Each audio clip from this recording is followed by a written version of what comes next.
I don't think he could win. I don't think he could win. He's too progressive coming from this state and what he's done in this state to win in any southern state, any red state.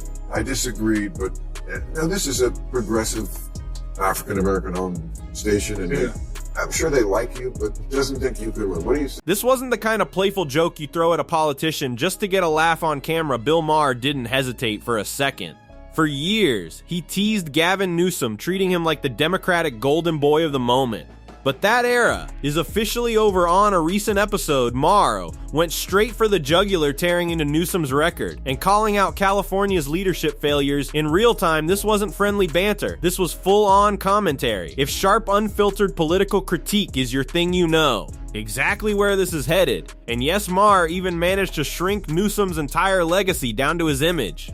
Gavin Newsom is the governor of California, home to 12% of all Americans and 50% of all Mexicans.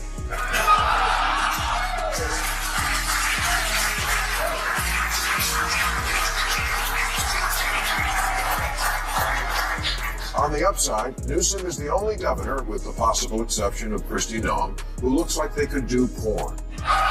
Joking that he looks like he belongs in an adult film, when praise turns into ridicule that fast you know something deeper is going on. Imagine running the most powerful state in the country, only to have your biggest accomplishment reduced to hair gel and cheekbones Maher didn't spare a single one of. Newsom's so-called achievements, every success, became a punchline, and when a former admirer comes at you this hard, it's more than awkward. It puts your political brand on life support. Let's be honest here. California's homeless crisis says more than any campaign slogan ever could. A boatload of almonds. I'm well aware. You know what? You know how much? How much water it takes? 80 gallons. 1,900 gallons to grow a pound of almonds. Come on, man. Take on big almonds. Take on big almonds. I mean, it's not like we don't have the water. You're right about it. It's not that we don't have the water. That said, the last couple of years were tough. I mean, it's also where the water's falling and we're not capturing it. But we're not capturing those extreme years with these atmospheric rivers. The wets are getting a lot wetter, dry's drier, hot's getting a lot hotter. And so we've got to modernize our conveyance system. We've got to modernize our storage, not just above ground, but below ground. And so that's a big part of our focus and frame, including desalinization plants. We have 20 projects just on desal that we're working on today. So we put out a detailed water strategy that includes, by the way, getting that Delta Conveyance project back up and operational. It includes the first above ground off stream storage facility in half a century in the state, which, by the way, is being aided by a regulatory package I pushed forward to reduce red tape in the state of California. The business crisis under Newsom isn't just growing, it's exploding laws. Make it easy for people to take over public spaces. Enforcement is weak, and the message is basically, come on in this. Isn't compassion, this is dysfunction disguised as virtue. Homelessness hasn't simply increased, it has skyrocketed, and everyone can see it except the people in charge. I don't want to say he really, really wants to be the guy who steps in if the current nominee goes down, but he gets an alert on his phone every time Biden can't think of a word. The downside is that governor of California is kind of like being conservator for Britney Spears.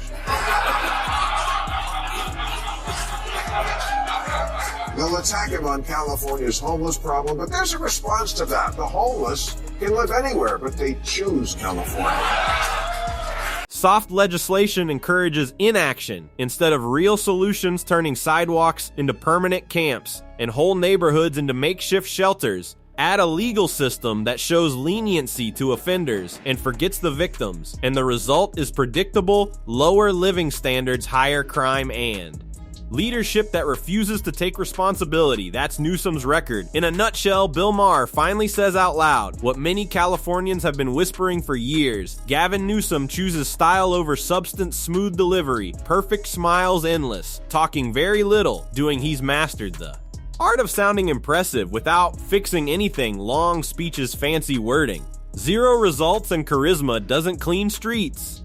The knock on Gavin has always been that he's slick. Yeah, you know what? I'm okay with that. I noticed slick is something no one has been accusing Biden of lately. Do you want good at talking or don't you? Newsom is the best communicator in the party with a history of standing up to bullies, and his name lends itself to the best slogan since I Like Ike. I'm having Gavin. Lower rent, reduce crime, he dodges those questions. Like it's a competitive sport, always hiding behind scripted answers and polished lines. That's not leadership, that's performance. And when even someone as sharp as Maher stops clapping, it's time to admit the illusion is fading. Let's be real, Gavin. Newsom's presidential dreams are starting to slip away fast. Good job this year making it rain. You're welcome. What's up? That was my legislative priority. It was looking bad there for a while, and we still don't have enough water in the Colorado River and all this stuff. Yeah. And then whenever I read, 80% of the water goes to agriculture. Almonds. No one ever asked you about almonds? Oh, I'm going to ask you about almonds. They're crumbling, and it has nothing to do with charm or good looks.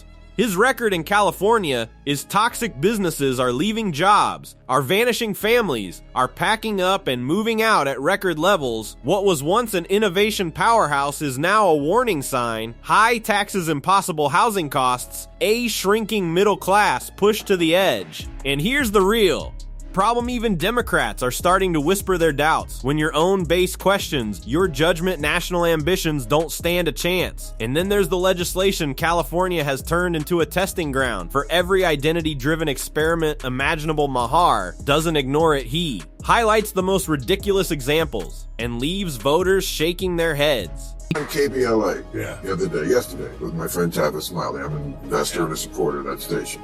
And he said, "Who do you want to run for president?" I mentioned, "I think you'd be good at the job." Not this year, we know. No, I know. But he said, "I don't think he could win. I don't think he could win. He's too progressive, coming from this state, and what he's done in this state, to win in any southern state, any red state."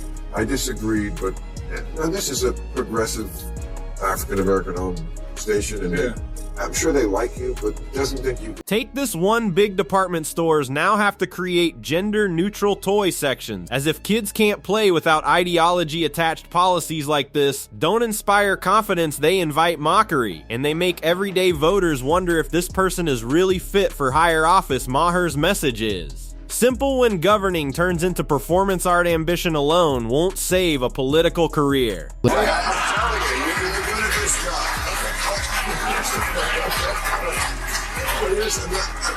I feel like the last couple of years you've purposely picked this fight with the red states. I mean, the DeSantis. Yeah, but I don't want to live in the Civil War. I agree with that. You know what? Well, but you seem like you purposely want to set up this dichotomy between, oh, this is a blue state and that's a red state. And I don't want to live in that country. I like Florida. I'm with you. And by the way, I like Florida as well. I like all these states. I completely agree. I don't want to have a state of mind that's a constant fight or flight. We've gone through so much. We've been polarized and traumatized. It's been a tough 5-6 years across the globe, not just in this country.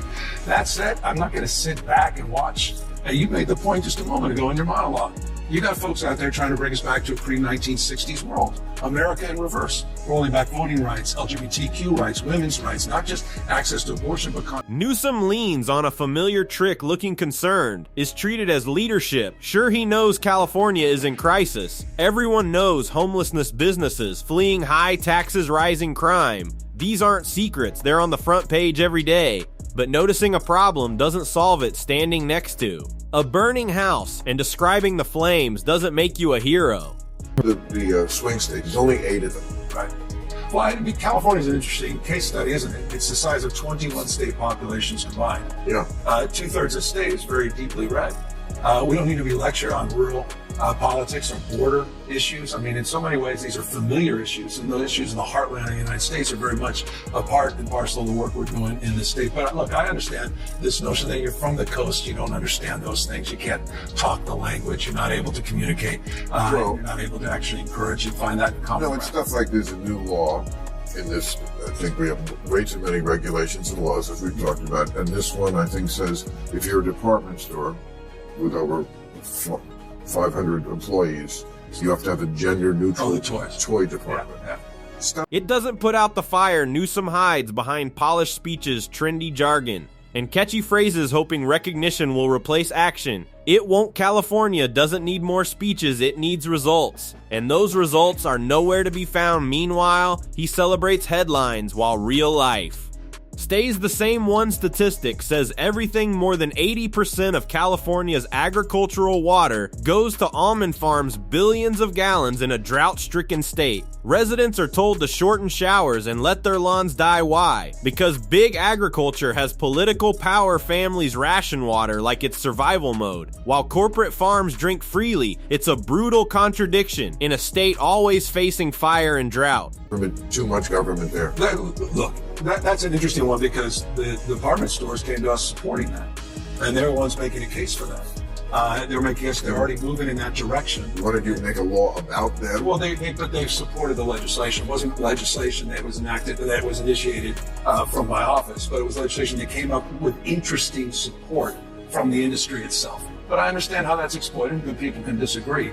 But that's not something we woke up and said this is a top priority for the state, when we know what the top priorities are: homelessness, housing, the issues of crime, quality of life, and issues related to regulation and taxes. Mismanagement keeps making things worse, and the fallout is spiraling fast. Newsom keeps acting like everything is under Contro's spin. Not leadership seems to be his real talent. Speeches win applause, but they don't lower rent, fix roads, or make neighborhoods safer, and yet somehow the applause just keeps coming.